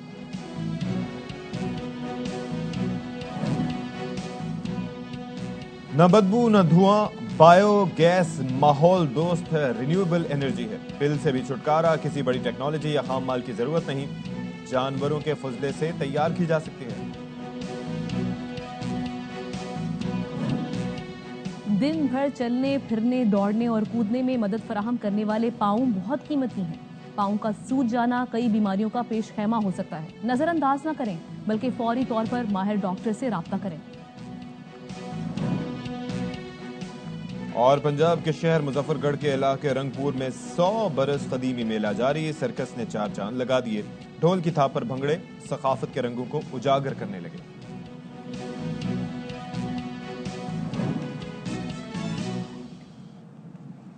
जनाब, ये थी टॉप स्टोरीज और अब पाकिस्तान के लिए एक और एजाज आया है और वो ये कि पाकिस्तान के 16 साल के मोहम्मद एहसन रमजान हैं, जिन्होंने स्नूकर की दुनिया में नया नाम रकम किया और नई तारीख रकम कर दी है। दोहा में जनाब इंटरनेशनल स्नूकर फेडरेशन की आलमी स्नूकर चैंपियनशिप के फाइनल में अपने से कहीं ज्यादा तजुर्बाकार खिलाड़ी ईरान के आमिर सरकोश को 5 के मुकाबले में 6 फ्रेम से शिकस्त दे दी। यानी 10 फ्रेम से टोटल, जिनमें से 6 इन्होंने हासिल किए और यूं इन्होंने बर्तरी हासिल करके वर्ल्ड चैंपियनशिप अपने नाम कर दी। वर्ल्ड एमेच्योर स्नूकर चैंपियनशिप थी जिसके अंदर उन्होंने कामयाबी हासिल की। ही इज जस्ट 16 और वो ये खुद बताते हैं कि भाई जब 7 बरस का था तब से मैंने ये सिलसिला शुरू किया, तो उसके बाद मुझे गाइड किया गया कि किस तरीके से पंजाब के लिए खेलना चाहिए। फिर उसके बाद आगे बढ़ते बढ़ते सिलसिला ये वर्ल्ड लेवल तक पहुंचा। तो ज़रा बात कर लेते हैं, एहसन रमज़ान हमारे पास जो हमारे साथ यंगेस्ट चैंपियन है वो मौजूद हैं। बहुत शुक्रिया, आपने हमारे लिए वक्त निकाला, बहुत मुबारक हो। क्या जज्बात हैं? कभी सोचा था भाई 16 साल की उम्र में तो सही से इंसान दुनिया को देखना शुरू करता है, आप तो स्नूकर चैंपियनशिप जीत गए हो। जी खैर मुबारक, अल्हम्दुलिल्लाह जी। मैंने सोचा था कि अल्लाह ताला मुझे जब भी वर्ल्ड चैंपियन बनाए और मैं इसी एज में, मैंने सोचा था कि मैं इस एज में क्वालिफाई करूं सीनियर के लिए, और सीनियर वर्ल्ड चैंपियनशिप जीतना मेरा भी ख्वाब था, मेरे वालिदैन का भी ख्वाब था। तो अल्हम्दुलिल्लाह जी वो अल्लाह ताला ने मुझे कामयाबी अता फरमाई और अल्लाह ताला ने पाकिस्तान को वर्ल्ड कप से नवाजा। और मैं अल्लाह ताला का शुक्र अदा करता हूँ कि अल्लाह ताला ने मुझे इस एजाज़ से नवाजा। और अच्छा एहसन, ये कहेगा अगर आपका कंपैटिटर जो हो वो बहुत ज़्यादा एक्सपीरियंस्ड हो, तजुर्बाकार हो, तो थोड़ा सा बंदा नर्वस हो जाता है, ऐसा कोई मोमेंट आया? बिल्कुल, मैं 5-3 डाउन तो हो गया था, लेकिन मेरे पास अभी भी एक उम्मीद की किरण जीत थी। वो 1 फ्रेम चाहिए था उसे और 3 फ्रेम पाकिस्तान को चाहिए थे। और अल्हम्दुलिल्लाह जी मुझे कॉन्फिडेंस था कि 1 फ्रेम मेरे पास, अभी मैच ख़त्म नहीं हुआ, क्योंकि जब तक वो 1 फ्रेम नहीं जीतेगा मैच ख़त्म नहीं होगा। और इंशाल्लाह मैंने कोशिश की, मैंने 2 फ्रेम निकाली है। जब 5 फ्रेम हो गए, 5 ऑल हो गया, तो अब कंडीशन ऐसी थी कि अब मुझे भी खुशी इस बात की भी थी कि अब उसे भी 1 फ्रेम चाहिए, मुझे भी 1 फ्रेम चाहिए। अब जितना ज़रूरी और इम्पोर्टेंट मेरे लिए फ्रेम है, जितना प्रेशर मुझे भी है उसे भी इतना ही प्रेशर है। और अल्हम्दुलिल्लाह जी मुझे यकीन था अपने ऊपर कि ये फ्रेम अपने नाम करूँगा, क्योंकि पाकिस्तान की 22 करोड़ आवाम की जो दुआ थी वो मेरे साथ थी और अल्लाह ताला ने मुझे इज़्ज़त से नवाजना था। तो मुझे अल्लाह ताला ने कामयाबी अता फरमाई और पाकिस्तान में टाइटल आ गया और मैं अल्लाह ताला का शुक्र अदा करता हूँ। अच्छा, जरा अपना एक्सपीरियंस कीजिएगा। मोहम्मद आसिफ से आपका मुकाबला हुआ जो 2 बार के आलमी चैंपियन है और हम उनके लिए भी जाहिर है कि माजी में दुआएं करते रहे। तो उनको जब आपने शिकस्त दी उस वक्त आपके जज्बात क्या थे? बिल्कुल, 2 टाइम वर्ल्ड चैंपियन के साथ मेरा सेमीफाइनल था और फ़ख्र की बात यही थी कि 2 टाइम वर्ल्ड चैंपियन भी एक पाकिस्तानी था और मेरा मैच सेमीफाइनल बहुत टफ था। और अल्हम्दुलिल्लाह मुझे कॉन्फिडेंस था कि मैं सेमीफाइनल में अगर अपने वर्ल्ड चैंपियन को बीट करूंगा और इंशाल्लाह मैं एक रिकॉर्ड कायम करूंगा और ये वर्ल्ड का टाइटल पाकिस्तान में ही जाएगा और मैं अपने नाम करूंगा। और इंशाल्लाह काफ़ी टफ मुकाबला रहा और 4 ऑल के बाद डिसाइडर फ्रेम मैंने अपने नाम किया और अल्लाह ताला का शुक्र है कि उसके बाद जो उम्मीद थी कि वर्ल्ड का टाइटल अब पाकिस्तान में ही जाना चाहिए था और इंशाल्लाह अल्लाह ताला ने इस इज़्ज़त से नवाजा और पाकिस्तान को अल्लाह ताला ने गोल्ड मेडल दिया। अच्छा ऐसा हम चाहेंगे ना कि आपने अपनी स्नूकर जर्नी का आगाज कब किया, किस तरह से आप माइल हुए स्नूकर की तरफ? जी घर में ही टेबल रखी थी, वो छोटी बिलियर्ड जिसके बट पॉइंट होते हैं बॉल्स के ऊपर, वही मैं खेलता था। तो 2017 में मैंने पहली बार नेशनल चैम्पियनशिप खेली थी जूनियर। फिर मैंने 2020 में मैं अंडर 16 और अंडर 18 का नेशनल चैम्पियन बना और 2021 में मैंने अंडर 17 का नेशनल चैम्पियन बना और 21 का मैं रनर अप था। और सीनियर मेंस की चैम्पियनशिप थी जहाँ से मैंने इंटरनेशनल के लिए क्वालिफाई किया अपने सब सीनियर प्लेयर को बीट करते हुए। फाइनल में मैं डिसाइडर फ्रेम में सजाद भाई से मैंने मैच लूज़ किया था, जिसकी वजह से मैं रनर अप था और इसके बिहाफ पे मैंने इंटरनेशनल टूर्नामेंट के लिए क्वालिफाई किया था। बहुत शुक्रिया एहसन रमजान, स्नूकर चैंपियन हमारे साथ मौजूद है। अल्लाह ताला आपको बहुत कामयाबियां इन द फ्यूचर नसीब करे, बिकॉज आपके लिए तो सफ़र अब वाक़तन शुरू हुआ है। आमीन। अभी बराह रास्त आपको ले चलते हैं, ख्वाजा साद रफीक मीडिया से मुखातिब हैं। अपने एमएनए अपने साथ संभाल के रखो तो नो कॉन्फिडेंस नाकाम हो जाएगी। मेंबर तो तुम्हारे साथ नहीं है, वो तो निकल गए हुए हैं, वो तुम्हारे मुंह पे कह के आए हैं कि हम तुम्हारे साथ नहीं है। अब ये हमें धमकियां दे रहा है और उनको धमकियां दे रहा है कि जी मैं बंदे इकट्ठे करूंगा, मैं घेराव करूंगा। देखते हैं तुम कैसे घेराव करते हो। बहुत नहीं हो गई, बहुत हो गई। अच्छा भाई साहब, ये बताएं कि अगर किसी की अदम एतमाद कामयाब हो जाती है तो अपोजिशन को कितना वक्त चाहिए मुल्की मैशियत और दीगर मसाइल को संभालने के लिए? अपोजिशन को कितना वक्त चाहिए कि मुल्की मैशियत और दीगर मसाइल को संभालने के लिए अगर तहरीक अदम एतमाद कामयाब हो जाती है तो? क्योंकि मसाइल तो बहुत ज़्यादा हैं। सच्ची बात यह है कि ये एक साल 15 माह रह गए, इसमें ये नहीं हो सकेगा। चीज़ों को सिर्फ आप ये कर सकते हैं कि ट्रैक पर डालें। PMLN ये समझती है कि फ्रेश मैंडेट आना चाहिए, मुख्तलिफ राय लोगों की, वो एक राय बन जाएगी। 1.25 साल इस हालत में नहीं गुजारा जा सकता। ये मुल्क पैच वर्क से नहीं चल सकता। नया मैंडेट चाहिए, अवाम के अंदर जाएं, जिसे चाहे लोग वोट दें, फ्री और फेयर इलेक्शन हो। अगर इमरान खान ने काम किया होगा तो डर किस बात का है? लोग उसको वोट दे देंगे, तो लोग जिसे वोट देंगे वो मुल्क चलाएगा। इसके लिए 1.25 साल या 1.5 साल इंतजार करना मुमकिन नहीं है। अच्छा साद भाई, यहाँ पर बात करें, अभी जर्नलिस्ट बात कर सकता है, आप नहीं कर सकते। एक मिनट उमर, एक मिनट, कुछ आदाब है। ये एक मिनट मुझे मेरी सुनने, ये मीडिया टॉक है, आप मुझसे बात में कर लें। यहाँ सिर्फ जर्नलिस्ट बात करते हैं। अच्छा साद भी, अभी आप बात करें, आपकी अभी चोट भी लगी हुई है पार्लियामेंट लॉजेस में, जो इंतहाई नाखुशगवार वाक़या हुआ, फिर आप जख्मी भी हुए। अब से चंद रोज़ कबल जो है वो शहबाज शरीफ यहाँ पर आए, अदम एतमाद की तहरीक चल रही है, आप लोग फुल इस वक्त मसरूफ़ है सियासी तौर पे, इस्लामाबाद छोड़कर आप भी आगे, हालांकि आप पे भी सब पे पाबंदियाँ लगी हुई हैं। अगर आपको इक़्तिदार मिला तो जिस तरह आप लोगों ने 2-2 साल जेलें काटी हैं या 200 150 पेशियाँ भुगती हैं, इमरान खान के साथ भी ये करेंगे आप? बिल्कुल नहीं करेंगे। ये इंतकाम का सिलसिला बंद होना चाहिए और फुल स्टॉप होना चाहिए। ये इंतकाम का जो सिलसिला है, ये पाकिस्तान को दायरे में सफ़र हो रहा है। और अकाउंटेबिलिटी, एहतसाब, ये एहतसाबी अदारों का काम है, इंसाफ अदालतों का काम है। अगर एग्जेक्टिव ये कहेगी कि मैंने एहतसाब करना है, तो फिर वो एहतसाब मशकूक हो जाता है, जानिबदार हो जाता है और उसके अंदर फिर सवालात किए जाते हैं। मेरे ये ज़ाती राय है। तो जनाब मुस्लिम लीग नून के रहनुमा ख्वाजा साद रफीक साहब इजहार ख्याल कर रहे थे और वो कहते हैं कि जी बहुत हो गई है और अब ये सिलसिला ख़त्म होना चाहिए, क्योंकि पाकिस्तान तरक्की नहीं कर रहा, एक दायरे के गिर्द घूम रहा है, इन द सर्कल। तो ये बहरहाल उनका नुक्ता नज़र। बिल्कुल जनाब, अब हम बात करने लगे हैं जिस तरह से हम देखते हैं कि घरों में बिजली का और गैस लोड शेडिंग का बड़ा ही इशू चल रहा है, जिसकी वजह से हम सोचते हैं कि कोई ऑल्टरनेटिव वे हमें मिल जाए जिससे इस मसले से हमारी जो हल है निकल आए, इसके निजात मिल जाए हमें। तो हम देखते हैं कि रीन्यूएबल एनर्जी की बहुत सारी इकसाम है, जैसे अशफाक कई बार इसकी बात करते रहते हैं, सोलर, विंड, हाइड्रो। लेकिन एक चीज़ जिसको हम निगलेक्ट कर देते हैं वो बायोमास एनर्जी भी है। ये कैसे तैयार होती है और इसको क्या घर पे भी तैयार किया जा सकता है? क्या ये अच्छा ऑल्टरनेटिव है, यानी इससे बिजली और गैस वाला जो मसला है वो हल हो सकता है? इसी पर हम बात करेंगे। बिल्कुल जी, इस पे हम जरा बात करेंगे क्योंकि ये बहुत इंपॉर्टेंट है। ये रिन्यूएबल एनर्जी जो है वो बेसिकली एक नेचुरल फ्लो के तहत एक एनर्जी दस्तयाब होती है आपको, और उससे फ़ायदा उठाना वो हमारे बस में है, क्योंकि दुनिया भर में तेल के ज़खायर कम होते रहते हैं, गैस जो है उसके ज़खायर कम होते रहते हैं, लेकिन ये जो एनर्जी की डिफरेंट इकसाम है, इनसे आप फ़ायदा उठा सकते हैं।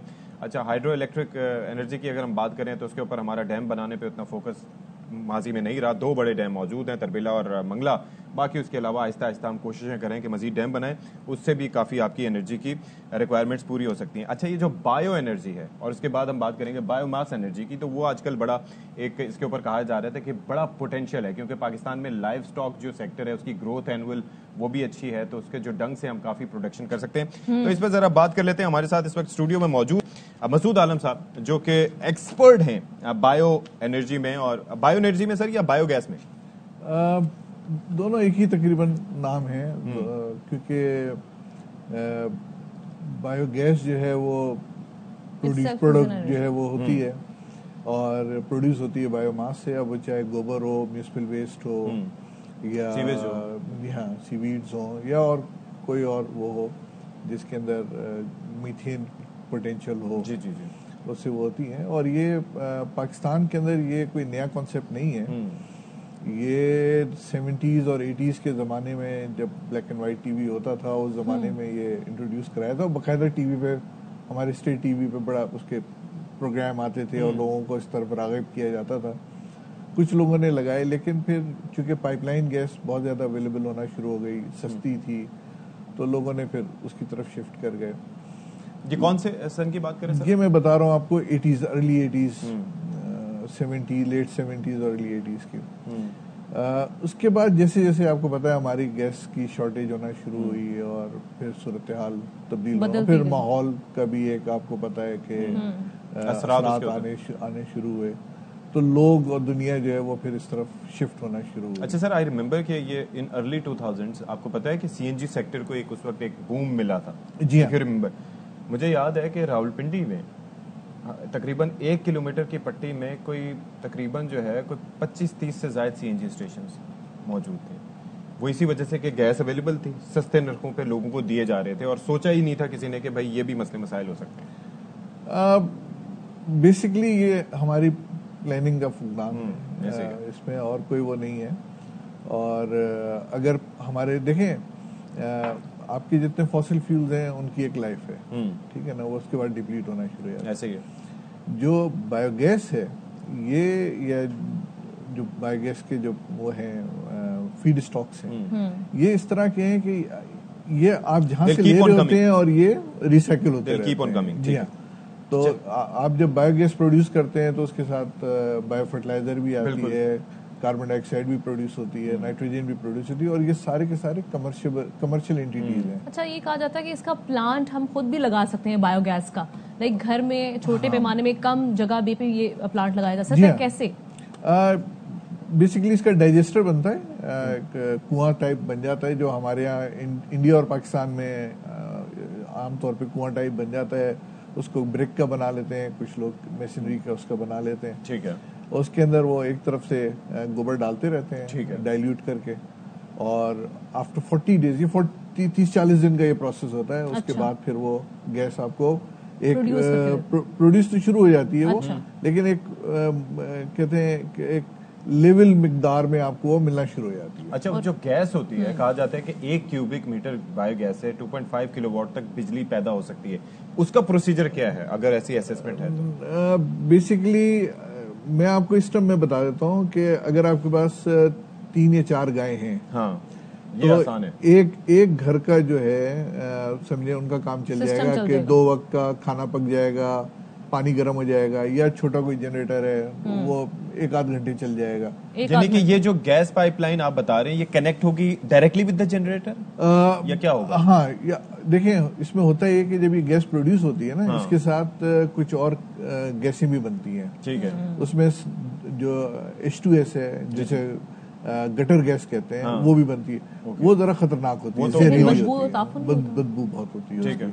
तो उसके लिए लोग फिल्ट्रेशन लगा लेते हैं, लेकिन चूंकि आप घर के अंदर एक छोटे इस पे कर रहे हैं और आपके पास इस्तात नहीं है फिल्टर लगाने की, तो आप उसको इस्तेमाल कर सकते हैं। अच्छा, इसमें टोटल खर्चा या लागत कितनी आएगी? देखें, एक छोटा प्लांट अगर हम लगा रहे हैं, 3 से 4 आपने मवेशी का जिक्र किया, ये डिपेंड करता है। आप 1 लाख से लेकर 2 लाख रुपए तक के अंदर भी आप ये लगा सकते हैं। अच्छा, लेकिन मैं सर थोड़ा सा आसानी के लिए जानना चाह रहा था उस वक्त कि ये डायरेक्टली आप जनरेटर से कनेक्ट करेंगे या सपोज जैसे आम गैस से आप जनरेटर को कनेक्ट करते हैं वैसे करेंगे? How does it work?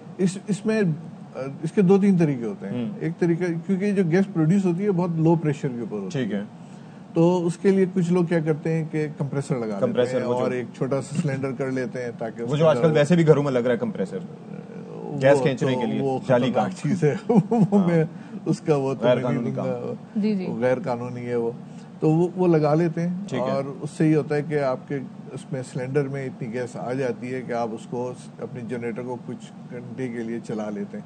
लेकिन जो छोटे जनरेटर होते हैं 500 वाट तक के जो होते हैं, उनके लिए जरूरत नहीं होती, वो प्रेशर के ऊपर। लेकिन ये जो इसके साइड इफेक्ट्स हैं, यानी कि कोरोजन, बिकॉज इट्स नॉट, इसमें इम्प्योरिटीज बहुत होती हैं, वो खराब कर देती है मशीनों को। बिल्कुल, ये मसला होता है। जब हम आते हैं कमर्शियल साइड पे कि हम बायोगैस को कमर्शियली प्रोड्यूस करें या इंडस्ट्रियल लेवल पे प्रोड्यूस करें, फिर आपको बकायदा एक प्रोसेसिंग प्लांट लगना पड़ता है, हाँ। जिसे हम गैस को स्वीट गैस में कन्वर्ट करते हैं और वो आपकी पाइपलाइन क्वालिटी गैस बन जाती है। यानी इस पे भी मेहनत लगती है। मसूद आलम साहब हमारे साथ मौजूद थे, बहुत शुक्रिया आपके वक्त का, आपने इस पर बात की। और अभी हम एक ब्रेक की तरफ जा रहे हैं, ब्रेक के बाद वापस आते हैं। Stay with us. रौनक हो गई घट में, चल मेले नू चलिए। पंजाब के शहर मुजफ्फरगढ़ के इलाके जनाब रंगपुर में 100 बरस कदीमी सखी लाला वाली सरकार से मंसूब एक मेला जारी है, जहां पर ढोल की थाप पर भंगड़ा भी डाला जाता है। ये इनकी सकाफत का एक हिस्सा है। बिल्कुल जी, बल्कि एक और चीज भी है ना कि आज पंजाब का कल्चर डे भी है। यस। तो उसी की मुनासबत से आप सोचें कि कल्चर डे भी हो पंजाब का, सकाफत को भी उजागर किया जा रहा हो और इसी के साथ साथ मेले का जो एक आप इवेंट भी हो, तो क्या ही बात है। कौन रिपोर्ट कर रहा है इस पे? नवीद फरियाद डोगर।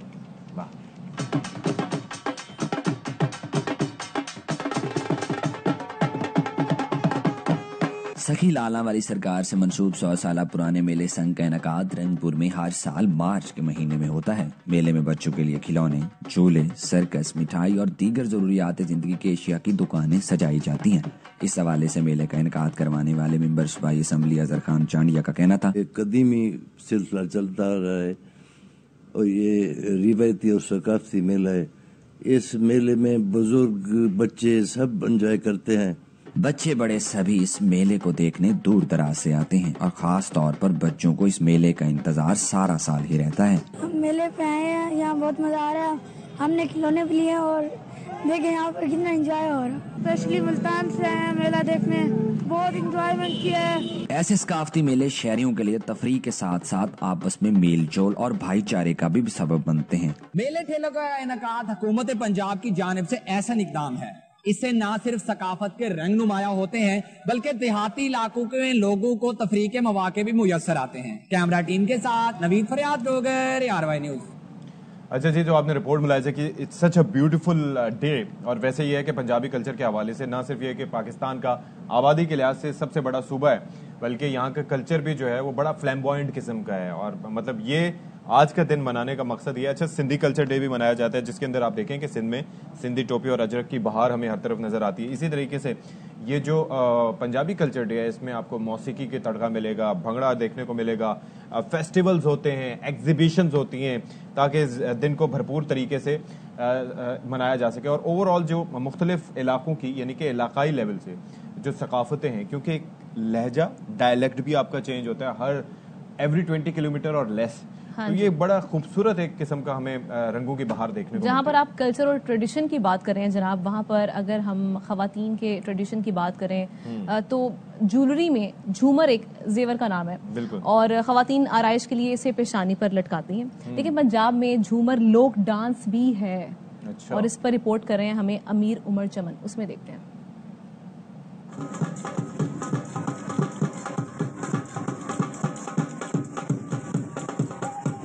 सरायकी इलाके का एक शानदार रक्स जो शादियों और खुशियों को मुनफरिद और हसीन करते हुए लम्हात को यादगार बनाए और उनके बगैर शादी या कोई भी खुशी बेमजा हो, झूमर कहलाता है। पंजाब के देही इलाकों में तो अब झूमर डालने वाले ग्रुपों की सूरत में लोगों की खुशियां दुबाला करते नजर आते हैं। साडा जेड़ा फंक्शन है असी लोकां दी रौनक खुशियां दुबाला करने वाली साढ़े मकसद है कि खुशियां 10 आदमी 12 आदमी। झूमर खुशी और मोहब्बत की ऐसी निशानी है जो शादी और खुशी में खुशी का एहसास दोबाला कर देती है। झूमर, लुडी, भंगड़ा, चाप, गिद्धा, सिम्मी, चित्राली जैसे इलाकाई रुक्स में एक जैसा लिबास पहना जाता है।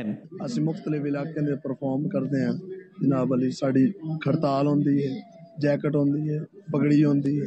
हर झूमर पार्टी में ढोलची, चिमटा मैन और गाने वाले के अलावा हर मेंबर के पास एक एक करतार होती है। खुशी के वक्त झूमर से दिल मचलने के साथ इसे सुकून मिलता है। झूमर पंजाब की सकाफत है। मीर उमर चमन, एयरवाई न्यूज, चिन्योर।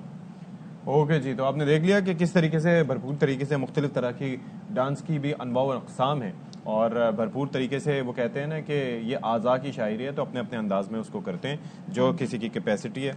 तो अब ज़रा हम आ जाते हैं संजीदा मामलात में। अच्छा, रक्स का हम तस्करा कर रहे हैं, तो रक्स का जो ताल्लुक आपके पैरों से ही होता है। जाहिर है कि पाँव नहीं थिरकेंगे तो हाउ विल यू मूव?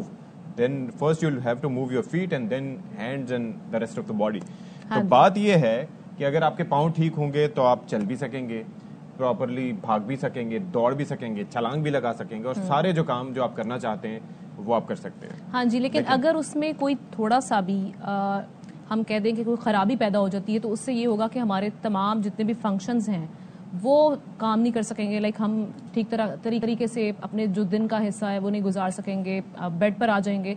क्या वजह होती है कि हमारे पाँव सूजना शुरू हो जाते हैं? इसके पीछे यकीनन कोई ना कोई रीज़न होगी।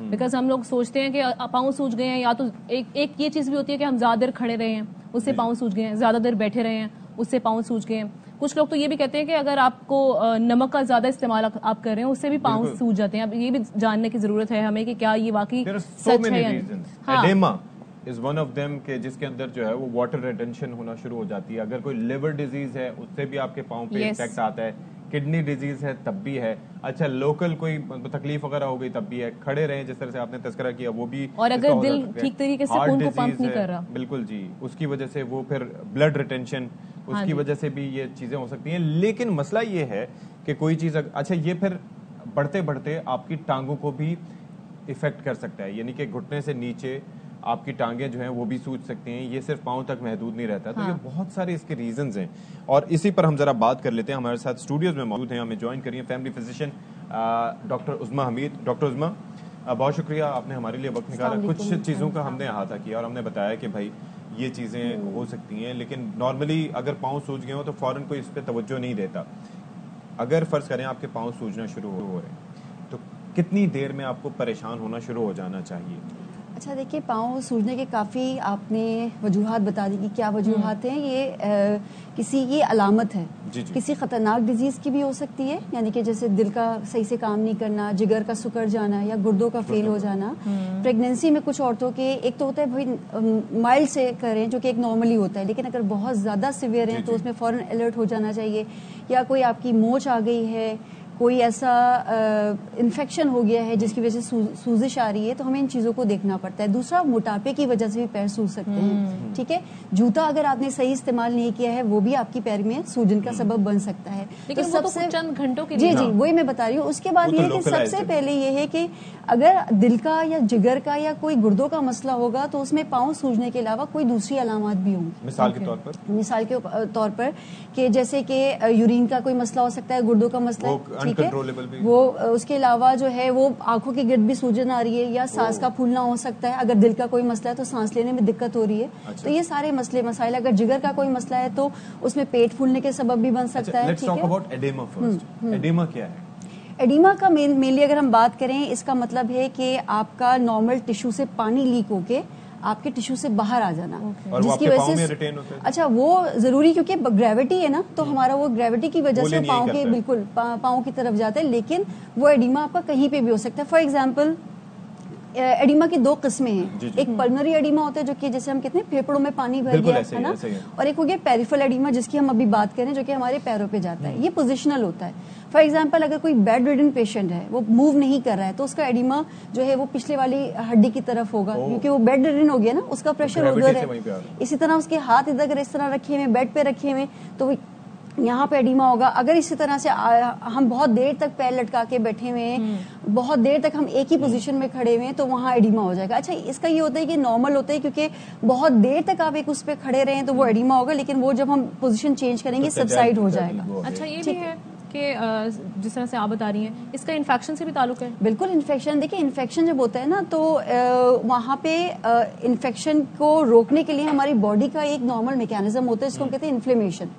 उसकी वजह से भी एडिमा हो सकता है, लेकिन उसमें फिर एंटीबायोटिक का इस्तेमाल होगा। अब आपने जैसे पूछा इसको हम क्या करना चाहिए, सबसे पपहले किस वजह से एडिमा हो रहा है उसकी वजह जानना जरूरी है, क्योंकि उसके मुताबिक उसकी ट्रीटमेंट होगी। अच्छा, let me rephrase my question. ठीक है, आपके पास सपोज एक पेशेंट आया है, उसके पाँव सूजे हुए हैं, टांगे भी थोड़ी हद तक सूजी हुई हैं, पहली चीज आप उसको क्या मशवरा देंगे? सबसे पहले तो हम उसका पूरा फिजिकल एग्जामिनेशन करेंगे, उसकी डिटेल हिस्ट्री होगी। अच्छा। ठीक है, डिटेल हिस्ट्री में पूछेंगे कि भाई कब से आ रहा है, कितने दिन पे है, उसका हम एग्जामिनेशन करेंगे कि जहाँ पे एडिमा है वहाँ पे कोई स्किन कलर चेंज तो नहीं हो रहा, वहाँ पे जैसे आपने प्रेस करके देखते हैं। देखिए उसमें ये होता है, दो टाइप के एडिमा होते हैं। अगर हम प्रेस करेंगे डिप्रेस हो जाता है तो उसको हम कहते हैं पिटिंग एडिमा, और अगर नहीं प्रेस होता, वो भरा हुआ रहता है, पानी अमूमन जब पानी बॉडी के अंदर लीक होता है तो वो पिटिंग एडिमा करते हैं, यानी कि उसमें एक गढ़ा बन जाएगा।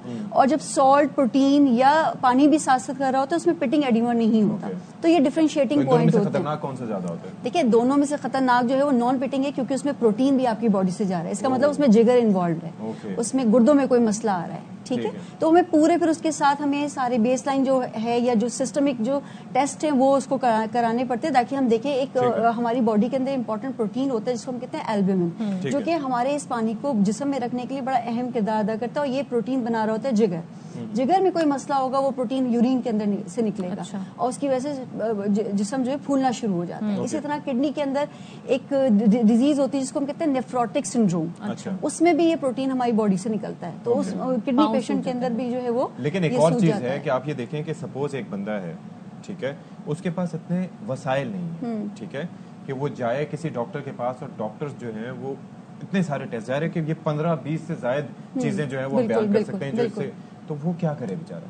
देखिए इसमें ये है कि अब डॉक्टर के पास जाता है और डॉक्टर जब हिस्ट्री ले लेगा तो फिर वो फॉर एग्जांपल अगर उसको लगता है ये दिल का कोई मर्ज है, हिस्ट्री से पता चलेगा, ये एग्जामिनेशन से पता चलेगा, फिर वो डॉक्टर टेस्ट वो उसको वही लिख के देगा जो उसके दिल से मुतालिक होंगे। अच्छा। लेकिन अगर दिल के टेस्ट सही आ गए फिर हमें इवेलुएट करना पड़ता है, स्टेप बाय स्टेप है। या तो हम वन गो के अंदर सारे टेस्ट करा के देख लें कि मसला कहाँ पे, या जैसे आपने बताया कि बहुत सारे मरीज होते हैं जो कि वाकई अफोर्ड नहीं कर पाते या एक टेस्ट बड़ा मुश्किल उनको करवाना हो जाता है, तो फिर हम स्टेप बाय स्टेप करेंगे, लेकिन उसमें थोड़ा सा ड्रैग हो जाएगी डिजीज। दो चीजें, अच्छा एक तो हो गया जो मैंने नमक वाली बात मेंशन की थी उसका भी ताल्लुक है, और दूसरा ये कि कुछ कहते हैं कि कुछ दवाएं ऐसी हैं उससे भी आपके पाँव में सूजन आ सकती है। बिल्कुल हो सकता है, बिल्कुल ऐसा है। जैसे कि पेन को कम करने की दवाएं हैं उससे भी आ सकती है। ब्लड प्रेशर और शुगर की जो दवाएं इस्तेमाल करते हैं उससे भी जो है वो एडिमा हो सकता है। अगर आपको लग रहा है एडिमा मामूली है तो एक आध हफ्ते में सेट हो जाएगा, शुरू में इस तरह का होता है, लेकिन एडिमा मुसलसल चला जा रहा है तो अपने डॉक्टर के साथ कंसल्ट करें ताकि वो आपको जो दवा चेंज करे या उसके अंदर सेकंड ओपिनियन कितना इंपॉर्टेंट है डॉक्टर्स में? सेकंड ओपिनियन देखिए मेरे ख्याल से डॉक्टर अपनी फील्ड में at the end because it is important इसलिए कि एट द एंड ये सारा मामला लाई करता है डॉक्टर की तशखीस पे। बिल्कुल, कि उसने क्या डायग्नोज किया। देखिए अब मैं फैमिली फिजिशियन हूँ, मेरे पास कोई आता है पेशेंट, वो मुझे एडिमा का सारा करता है। मेरा काम ये कि मैं सारा उसका वर्कअप करा के उसको रेफर कर दूंगी कार्डियोलॉजिस्ट को, गैस्ट्रोएंटरोलॉजिस्ट को अगर लिवर का मसला है, या नेफ्रोलॉजिस्ट को अगर कोई इसको गुर्दों का मसला है। मैं माहिर बन के गुर्दा या जिगर का वो कर दूंगी, वो मैं उसको रेफर कर दूंगी। तो ये एक प्राइमरी डॉक्टर की एक जिम्मेदारी होती है। अगर आपके पास कोई ऐसा आए तो आप फौरन आपको लग रहा है आपने वर्कअप करा के उसको उसकी जगह पे भेज दे ताकि फिर उसकी प्रॉपर डील करे, उसकी फिर वो हो जाए। ठीक है, फैमिली फिजिशियन डॉक्टर। और एक चीज बड़ी इंपॉर्टेंट होती है जो हमारी हामला खवातीन के लिए अगर ब्लड सूजन आ रही है, एक तो शुरू में उनको सूजन है, मामूली सूजन है क्योंकि वो वॉल्यूम थोड़ा सा बढ़ रहा होता है, वो नॉर्मल है लेकिन माइल्ड। लेकिन अगर एकदम से सूजन आ रही है और बहुत ज्यादा सूजन है तो फौरन अपने डॉक्टर से कंसल्ट करें, क्योंकि ऐसी सूरत में सूजन का मतलब है कि ब्लड प्रेशर उनका बढ़ रहा है, जो कि फिर उनके गुर्दे और जिगर के लिए खराब होते हैं। कंडीशन होती है जिसको हम कहते हैं प्री एक्लेम्सिया, जिसमें खुदा न खासा दौरे पड़ने का खदशा होता है और जानलेवा साबित हो सकता है। तो कभी भी ऐसा हो तो फौरन अपने डॉक्टर से रुजू करें। ठीक है जी, बहुत शुक्रिया डॉक्टर और जाहिर है जो देने की जरूरत है। किसी भी कोई भी कॉज हो, ये बज़ाहिर उसको ना देखें कि जनाब ये चीज है इस तरह का चली जाएगी। हर चीज का एक रूट कॉज होता है, उस रूट कॉज को उसकी निशानदेही बहुत जरूरी है। एग्जैक्टली। अभी एक खबर हम शामिल कर रहे हैं जनाब, एडिशनल आईजी कराची गुलाम नबी मेमन का मॉडल थाने बहाल करने का फैसला। साबिक एडिशनल आईजी कराची इमरान याकूब मिन्हास ने चार्ज लेने के बाद मॉडल थाने खत्म कर दिए थे। मॉडल थानों के लिए तमाम सहूलियात SHOs को फराहम की जाएंगी। नजीर शाह हमारे साथ मौजूद हैं। नजीर शाह, ये जरा बताइएगा कि ये जो अचानक ये रिवर्स हुआ है फैसला, इनकी अफादियत क्या कोई थी इन मॉडल थानों की, और अगर थी तो फिर खत्म क्यों किए गए थे? तो देखें अशफाक, इसकी बहुत ज्यादा अफादियत थी और एडिशनल आईजी कराची ने एक मतलब फिर से मॉडल थानों को बहाल करने का फैसला किया है। और सबसे पहले कराची शहर में मॉडल थाने गुलाम नबी मेमन की जानिब से बनाए गए थे, लेकिन बीच में जब इमरान याकूब मिन्हास का तबादला होकर एडिशनल आईजी कराची को उनको चार्ज दिया गया था तो उसके बाद उन्होंने मॉडल थानों को खत्म कर दिया था। लेकिन इस मरतबा फिर जब से गुलाम नबी मेमन लगे तो से मुख्तलिफ फैसले किए जा रहे हैं। तो 11 थानों को मॉडल थाने बनाने का फैसला किया गया, जिसके बाद सबसे पहले लियाकताबाद को मॉडल थाना बनाया जाएगा और सुपर मार्केट थाने को लियाकताबाद थाने में जम कर दिया जाएगा। इस सिलसिले में आज एक सेंट्रल में अहम मीटिंग भी की जाएगी और जो भी मॉडल थाने का SHO होगा उसको जो भी तमाम मतलूबा सहूलियात जिसमें नफरी, इजाफी मोबाइल और एक कसीर रकम मिलेगी, एक बड़ा फंड मिलेगा जो इससे कबल जो है तकरीबन 1 करोड़ रुपए तक ऐसे जो उसको फराहम किए जाते थे, ताकि जो भी थाने में फ्यूलिंग का सिलसिला और पेट्रोलिंग उसके ऊपर कोई भी ऐसा मरहला ना आए कि उसको किसी तकलीफ का सामना हो। और मॉडल थाने में कोई भी शहरी अपनी जुरिस्डिक्शन में अगर उसकी कोई भी वारदात होती थी तो वो उस मॉडल थाने जाकर वारदात का इंदराज करा सकता था। इसकी अफादियत तो थी, लेकिन चूँकि हर एडिशनल आईजी जब आता है तो उसकी अपनी एक पॉलिसी होती है, तो साबिका एडिशनल आईजी की तरफ से खत्म की गई थी, लेकिन अब दोबारा से इनको बहाल करने का फैसला किया गया है। जी ठीक है जी, बहुत शुक्रिया आपका नज़ीर शाह, आपने हमें तफसीलात दी। और कोई अच्छा प्रोसेस हो तो उसको चलते रहना चाहिए, और अगर कोई प्रोसेस ठीक ना हो, लेकिन यहाँ पर शख्सी बुनियादों पर जो फैसले होते हैं उसके नुकसानात भी होते हैं। विल टेक अ ब्रेक है।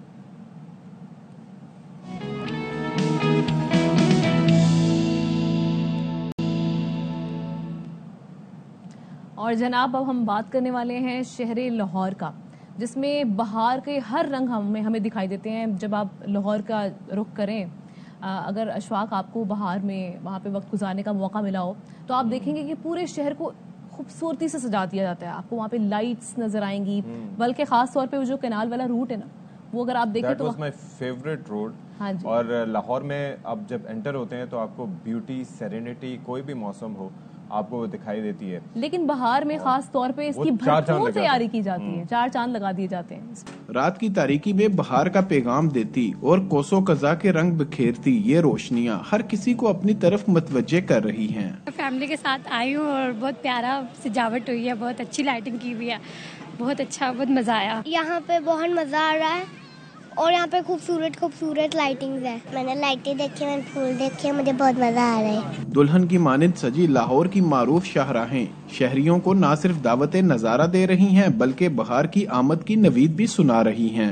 रात के वक्त चमकते दमकते लाहौर के मुख्तलिफ मुकामात ने एक बार फिर साबित कर दिया, दिन हो या रात लाहौर लाहौर है। कैमरामैन जावेद बेग के साथ यार मोहम्मद, ARY न्यूज़ लाहौर। और जनाब अभी बराह रास्त आपको लिए चलेंगे, शहबाज गिल इस वक्त गुफ्तगू कर रहे हैं। वहाँ वो सेटल है, उसका जरिया माश सेटल है, उसकी फैमिली है, कारोबार है या नौकरी है, यहाँ से बेहतर पैसे कमाता है, बेहतर लिविंग स्टैंडर्ड में रह रहा है, फिर वो चाहता क्यों है, वो क्यों लौट के बार बार पाकिस्तान आता है? वो 3 चीजें चाहता है। एक तो उसका बचपन यहाँ पे होता है, वो उसको टटोलने, वो उसको तलाश करने वापस यहाँ आता है। उसने अपनी जिंदगी के सारे ख्वाब यहाँ देखे होते हैं, मैं बड़ा होऊंगा तो मैं ये करूंगा, मैं फलां के लिए ये आसानी पैदा करूंगा, मैं फलां चीज यहाँ पर करूंगा।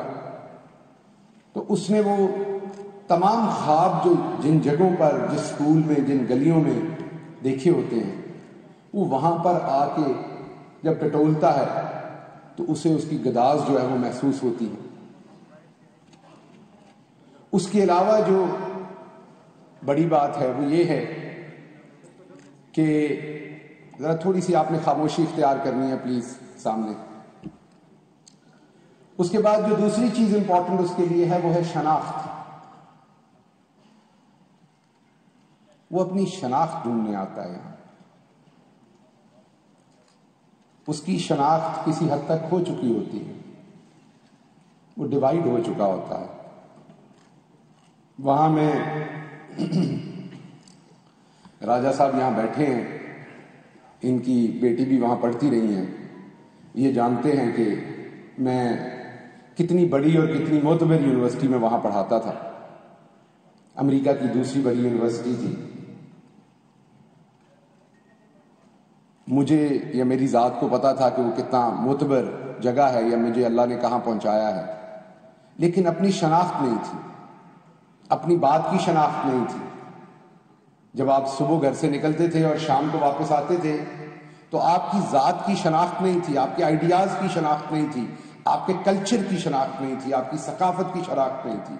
तो कुछ अधूरापन था, कुछ मिसिंग था। वो तमाम चीजें जो बचपन में सोची थी, बड़ा घर, बड़ी गाड़ी, बहुत सारे पैसे, ट्रैवल। यहां राणा सत्तार साहब बैठे हैं, वो ट्रैवल में ही रहते हैं ज्यादातर। मैनू नहीं पता यूके पीटीआई किदों चलाते ने, रहंदे इत्थे ही ने। सो आपको सब कुछ मैसर होता है, लेकिन आपको शनाख्त मैसर नहीं होती। आप फड़े मारते हैं बैठ के बच्चों के साथ, गप्पे फड़े पाकिस्तान के बारे में, अपने खानदान के बारे में, अपने दोस्तों के बारे में, अपने जिले के बारे में। आपके बच्चे आना नहीं चाहते यहां, क्योंकि यहां का सिस्टम डिफरेंट है। वो एक दफा आते हैं तो उन्हें वो फीलिंग मिलती है जिससे वो दोबारा आना नहीं चाहते। आप उन्हें घंटों कायल करते हैं कि पाकिस्तान से बड़ा अच्छा मुल्क दुनिया में कोई नहीं है, लेकिन वो फिर भी मान के राजी नहीं। आप मस्जिद, बहुत सारे ऐसे दोस्त, ज्यादा तादाद तो नमाज पढ़ने जाते हैं, ऑफ कोर्स बहुत सारे दोस्त फिर इसलिए भी जाते हैं कि वहां अपने हमवतनों से मुलाकात होती है, नमाज के साथ साथ कोई गप लग जाती है, अफ्तार के दिनों में, सहर के दिनों में। फिर हम अपनी गैदरिंग्स करते हैं, आपको पता है खानों पे वहां सियासत की खूब दाव पेच होते हैं। अगर 10 पीटीआई वाले होते हैं तो 2 नून लीग के भी होते हैं, और उन्होंने उस पूरे घर दे विच रफड़ पाया होता है उस डिनर दे विच। ये एक पानी दीजिएगा मुझे प्लीज बेटा, ये पानी इधर दीजिएगा। सो ओवरसीज पाकिस्तानी जो है वो बुनियादी तौर पर, शुक्रिया, वो बुनियादी तौर पर शनाख्त का मुतलाशी होता है। उस शनाख्त के लिए वो चलें जी, तो शहबाज गिल साहब जो कि मुआविन खुसूसी हैं, ओवरसीज पाकिस्तानी का एक कन्वेंशन जारी है, उसमें इजहार ख्याल कर रहे थे, अपना नुक्ता नज़र दे रहे थे। और अब हम आपसे इजाज़त चाहेंगे, इंशाल्लाह ज़िंदगी रही तो कल आपसे फिर मुलाकात। जी, खुश रहिए और खुश रखिए। अल्लाह हाफ़िज़। अहम तरीन खबरें अब एक क्लिक की दूरी पर, आपके पसंदीदा टॉक शोज हों या अहम मुल्की या गैर मुल्की शख्सियात की न्यूज कॉन्फ्रेंसेस, हर लम्हा बाखबर रहने के लिए सब्सक्राइब करें हमारा YouTube चैनल। मौसम की सूरत हाल हो या खेल के मैदान से खबरें, अपने मोबाइल फोन से मुल्की और बैनुल-अक़वामी अहम खबरों तक रसाई के लिए डाउनलोड कीजिए मोबाइल ऐप। बावसूख ज़राए से मुसद्दिका खबरों, तज्ज़ियों और तबसरों से मुस्तफीद होने के लिए विजिट कीजिए पाकिस्तान की सबसे बड़ी न्यूज वेबसाइट www.arYnews.tv। इन सब के अलावा पाकिस्तान का सबसे बड़ा फेसबुक पेज हो, सबसे बड़ा न्यूज इंस्टाग्राम अकाउंट या फिर ट्विटर, ARY न्यूज पहुंचा रहा है खबरें सबसे पहले आप तक, ताकि आप रहें हर लम्हा बाखबर।